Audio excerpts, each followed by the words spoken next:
ایک گھنے جنگل میں سب جانور شیر سے ڈرتے تھے۔ شیر گرجتا تو پرندے اڑ جاتے، خرگوش بھی چھپ جاتے اور ہرن دور بھاگ جاتے۔ ایک دن شیر شکار کرتے ہوئے ایک کانٹے بھرے جھاڑ میں گر گیا۔ اس کے پاؤں میں گہرا زخم آ گیا اور وہ درد سے رونے لگا۔ کیا کوئی میری مدد کرے گا؟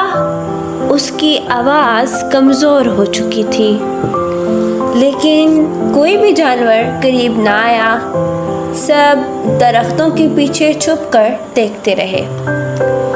بس ایک چھوٹی سی چڑیا جو درخت کی اونچی ٹہنی پر بیٹھی تھی نیچے اتری۔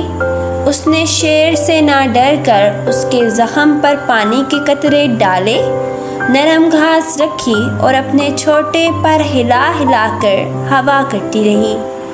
شیر حیران تھا، یہ تو بہت چھوٹی ہے مگر اس کا دل تو پہاڑ سے بھی بڑا ہے۔ چند ہی دنوں بعد شیر ٹھیک ہو گیا۔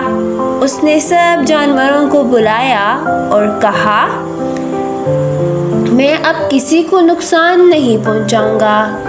اگر ایک چھوٹی سی چڑیا میرے لیے نرمی دکھا سکتی ہے تو میں بھی بدل سکتا ہوں۔